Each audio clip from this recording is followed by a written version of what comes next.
오늘도 하나님께서 임재하시는 이 예배 자리에서 하나님을 경험하고 하나님을 꼭 만나고 돌아가셨으면 좋겠습니다.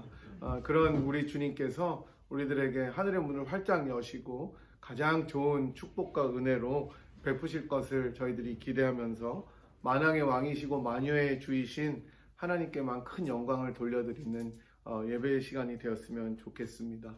삶의 이유가 되시고 삶의 소망이 되시는 주님만 우리가 집중하는 그런 시간이 되기를 축복합니다. 그래서 여러분께서 예배를 마치고 돌아가실 때에는 정말 이 세상이 줄 수 없는 참된 기쁨, 참된 평안, 참된 소망의 마음을 가지고 세상으로 나아가시면 좋겠습니다.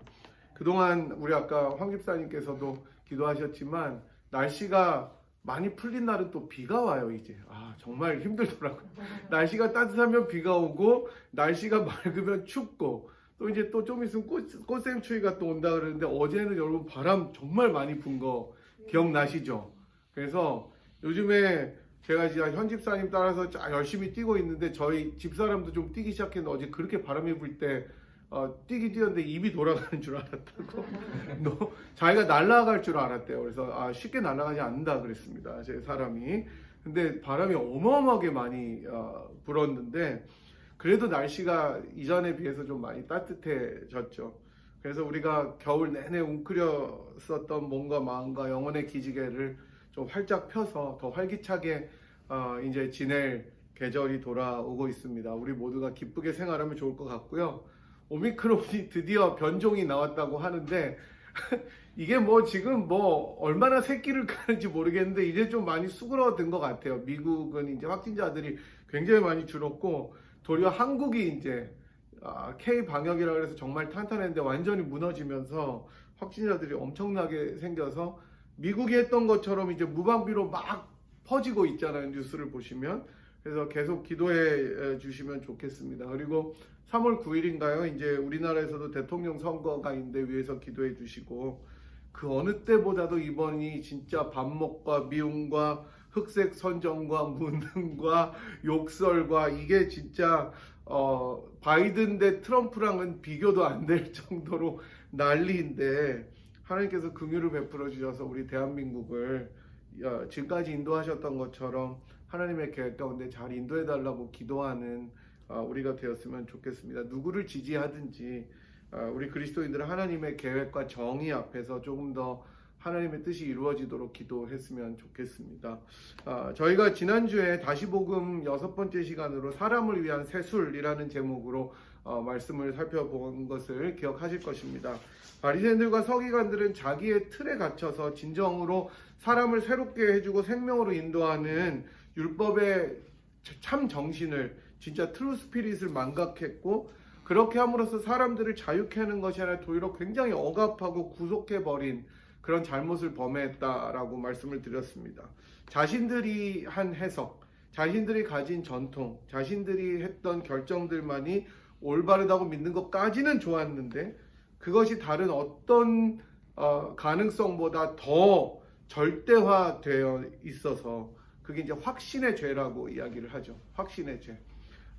그것을 범함으로써 예수님께 큰 비난을 받게 된 것이죠. 반면에 우리 주님께서는 진정으로 사람을 새롭게 하고 자유롭게 하고 그리고 가장 인간답게 하는 새로운 포도주와 같은 가르침을 주셨습니다.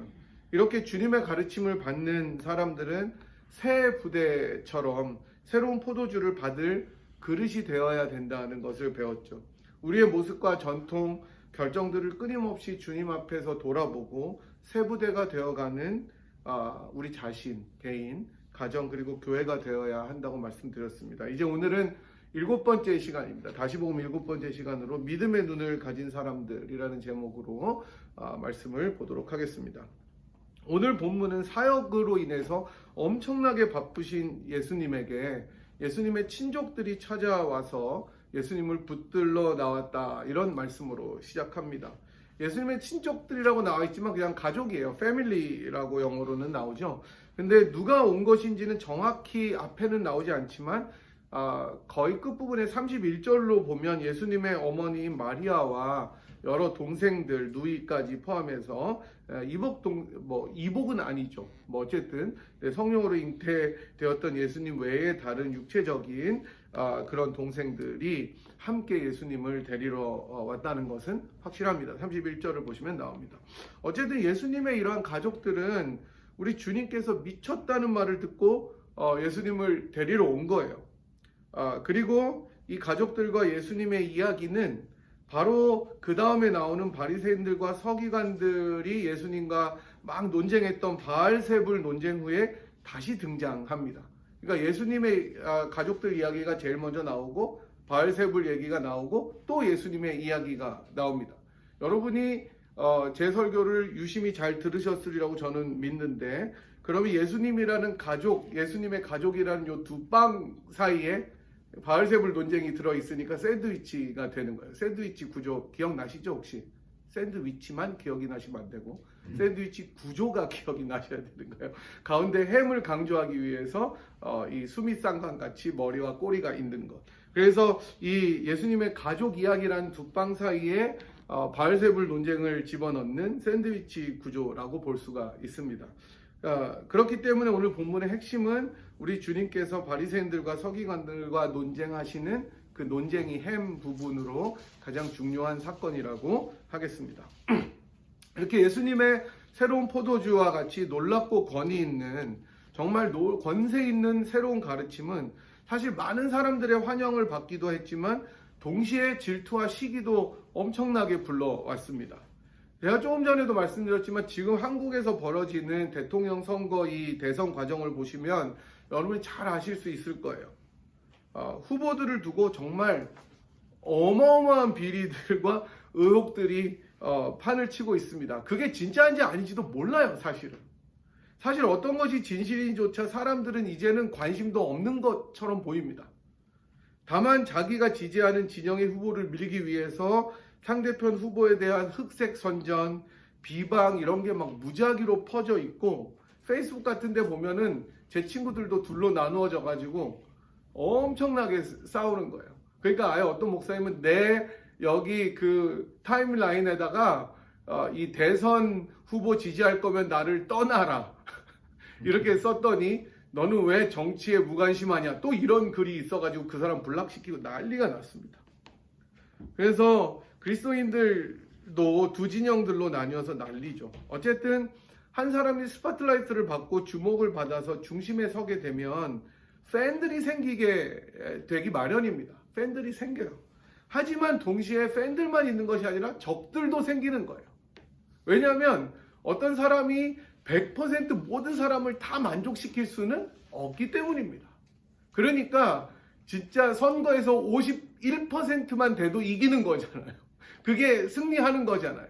이게 이제 아주 놀라운 일인 거죠. 근데 51%도 못 받아요. 30, 40% 정도 해가지고 막 다 나뉘는데, 마가복음뿐만 아니라 복음서들에 꾸준히 등장하는 바리새인과 서기관들은 시기를 가지고 질투를 가지고 미움을 가진 대표적인 예수님의 적대자들입니다. 그러니까 예수님을 진짜 싫어하는 부류예요. 이 사람들은 예수님께서 권능을 베푸시는 것을 다 보았습니다. 특히 귀신을 쫓아내는 것도 봤고 병자를 고치는 것도 봤고 놀라운 기적을 행하는 것들도 다 봤는데 뭐라고 결론을 짓느냐? 예수가 귀신 들렸다. 이렇게 결론을 짓는 것입니다. 그리고 그러면 예수가 귀신이 들렸는데 어떻게 귀신을 쫓아내는가 하면 가장 센 귀신이 들렸기 때문에 그 귀신을 힘입어서 약한 귀신을 쫓아내는 거다. 이렇게 결론을 내렸다는 거예요. 따라서 이 사람들, 바리새인과 서기관들처럼 세상의 권세와 파워를 가진 사람들이 계속해서 해석해내고 흘리는 이야기들이 많은 사람들이 듣게 되겠죠. 근데 예수님의 가족들도 들었다는 거예요.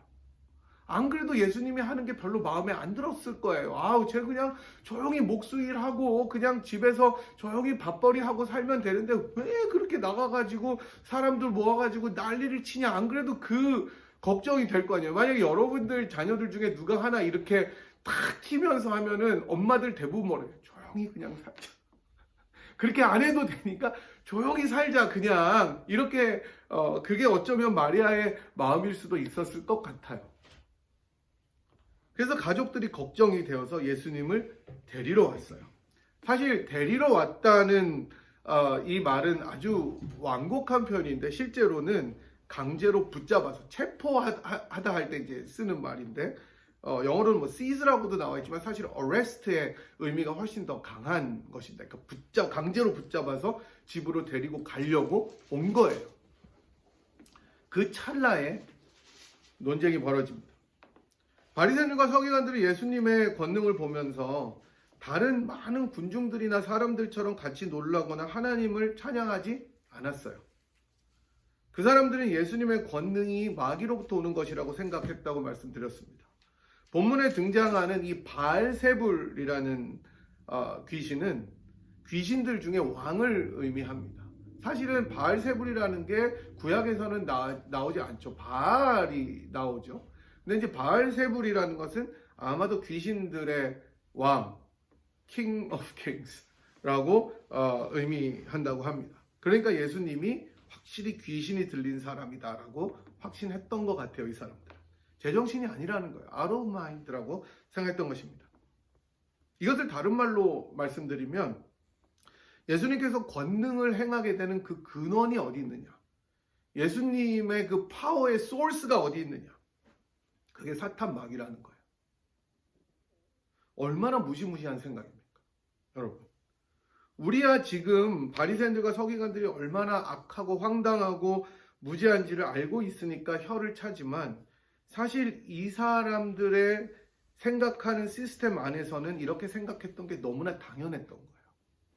이 사람들은 자기네들이 가장 합리적으로 생각해서 내린 결론이 예수는 귀신 들렸고 그 귀신을 힘을 입어서 귀신을 쫓아내는구나. 이게 너무 당연한 그 사람들의 라직이었어요. 논리였어요.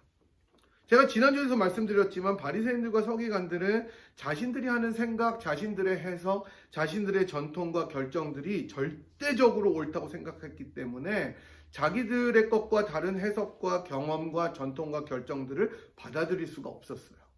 이 사람들에게는 그것이 right and wrong의 문제였어요. 그야말로 배는 것이 없었어요. 눈이 가려진 상태였어요.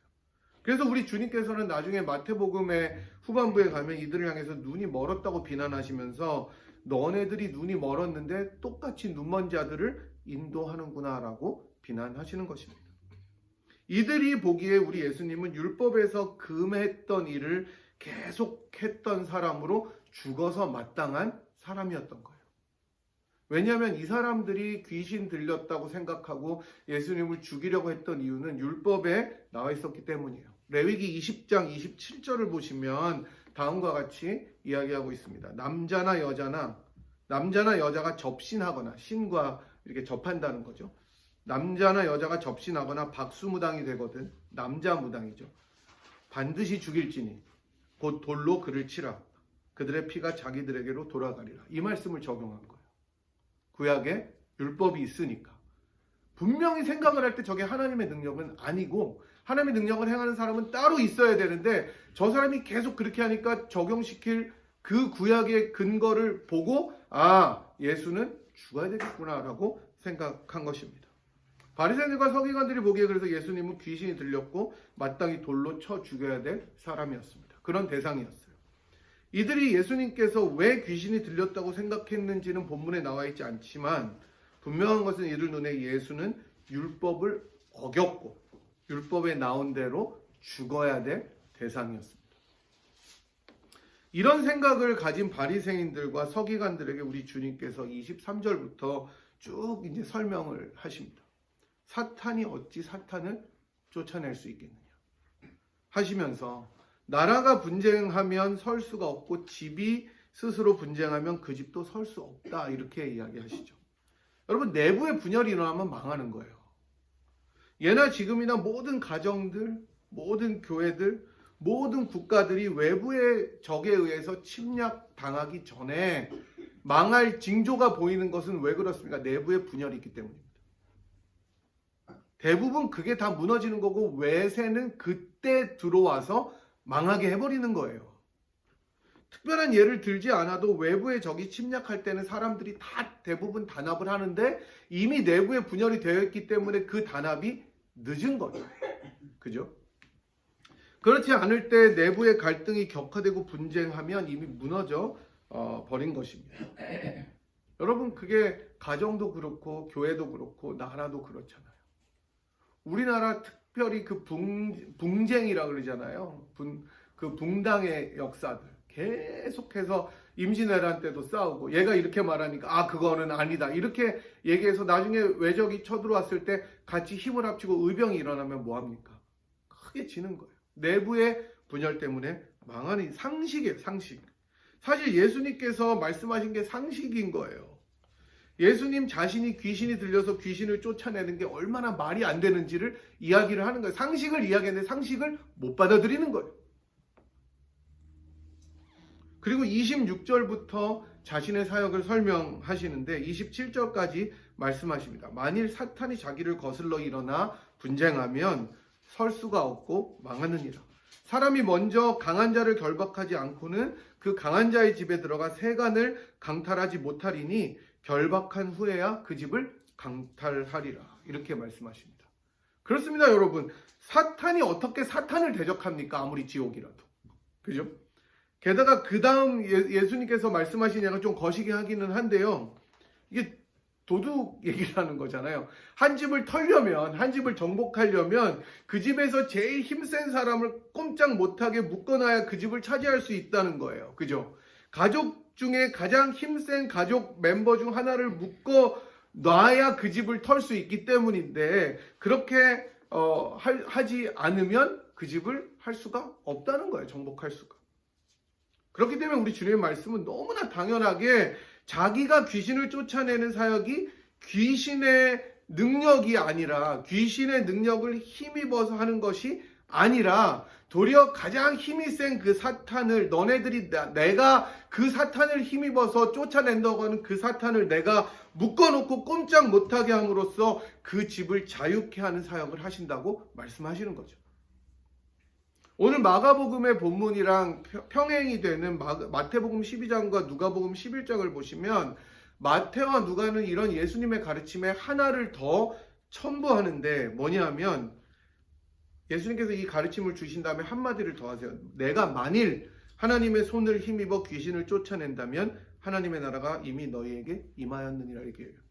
예수님이 누구의 힘을 입은 거예요? 하나님의 손을 빌려서. 하나님의 능력으로 만약에 내가 귀신을 쫓아내는 거라면 하나님의 다스림이, 하나님의 통치가, 하나님의 나라가 이 땅에 이미 임했다는 증거다라는 것을 말씀하고 계십니다. 우리 주님의 권능은요, 철저하게 하나님으로부터 온 것입니다. 예수님께서 행하시는 이 일은 바로 우리 예수님을 통해서 하나님이 이 땅을 다스리는 사인이라는 거예요. 그거를 보라는 거예요. 내가 귀신을 쫓아내는 게 그냥 단순히 와 이게 기적이고 쌈박하네 이게 아니라, 이것을 통해서 무엇을 보기를 원하냐면 하나님이 이 땅을 다스리는 것을 보라는 것입니다. 그것을 믿으라는 거예요. 하지만 서기관들과 바리새인들은 완전히 눈이 가려워져서 예수님을 통해서 이 땅에 하나님이 통치하시는 것을 믿지도 못하고 보지도 못하는 것입니다.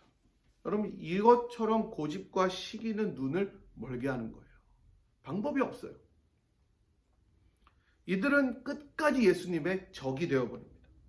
끝까지 자기들의 해석과 입장을 유지하고 마침내 주님을 십자가에 못 박아버리는 거예요.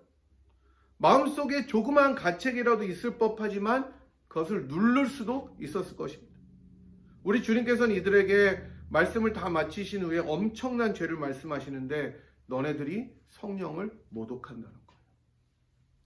믿지 못하는 게 아니라 믿지 않는 이 죄가 성령을 모독하는 죄라는 거예요. 여러분, 이처럼 사람들의 고집과 시기와 아집과 전통에 집착하는 절대화가 무서운 거예요.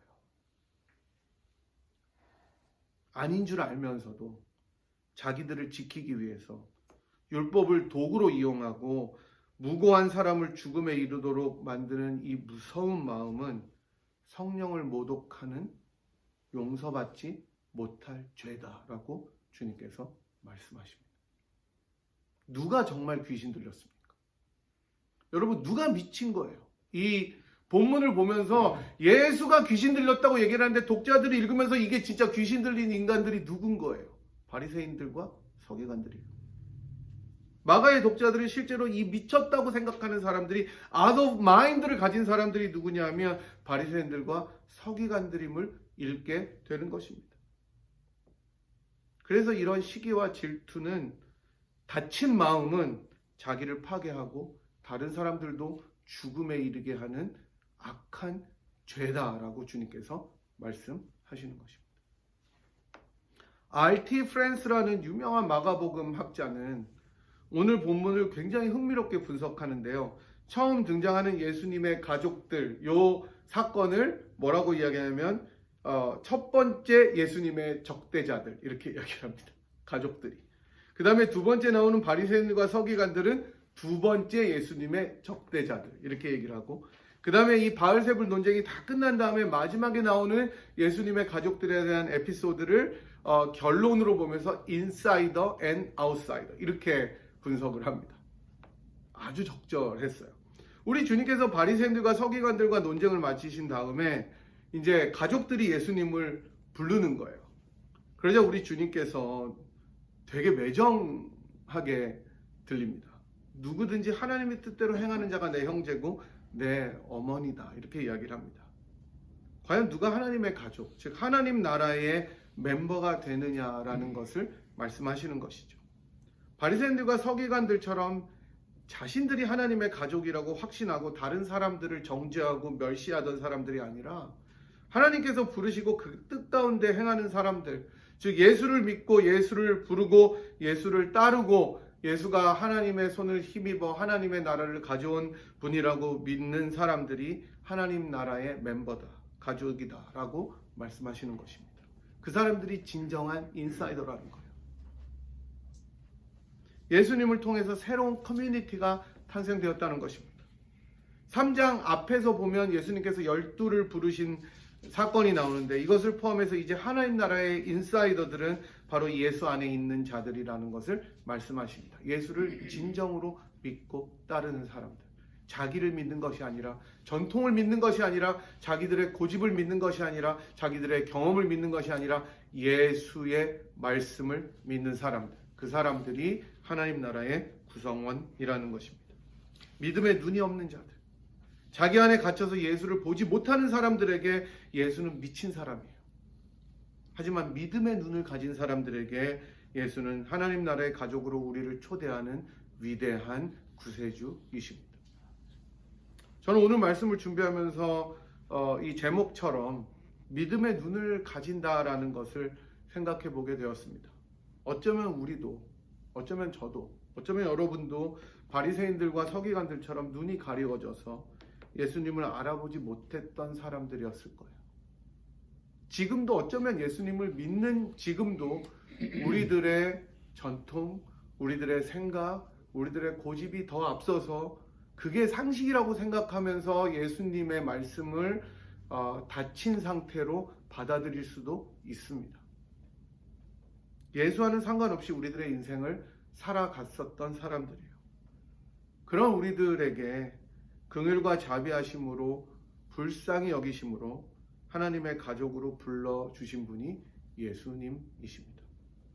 자신의 진심을 전하시기 위해서, 그 사랑으로 우리를 품어주시기 위해서 자기 몸을 찢으시고 자기 몸을 버리시고 침뱉음을 당하시고 채찍에 맞으시고 옆구리에 창을 받으시고 마침내 십자가에서 외로움과 고통과 목마름으로 죽어가시면서도 하나님께 부르짖으시면서도 끝까지 우리를 구해 주셨던 분이 예수님이십니다.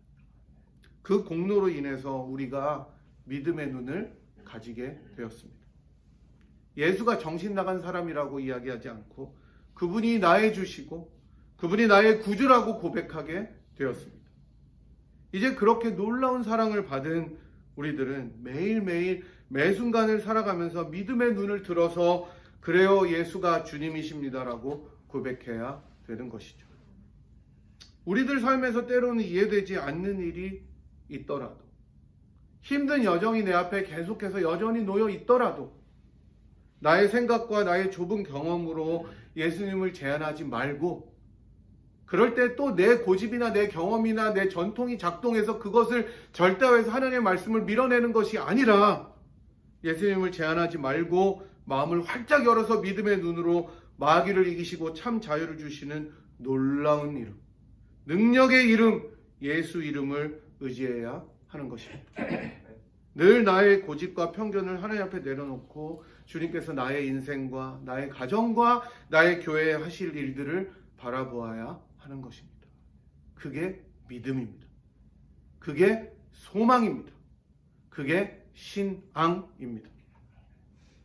여러분, 믿음의 눈을 주신 주님을 더욱 의지하십시다.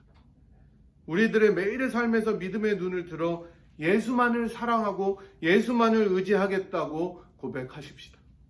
그 예수님의 놀라운 행적을 찬양하고 우리들에게 계속해서 베풀어 주실 하나님 나라의 그 능력을 전해 주실 그 예수님을 기대하고 소망하는 우리들의 삶이 되었으면 좋겠습니다.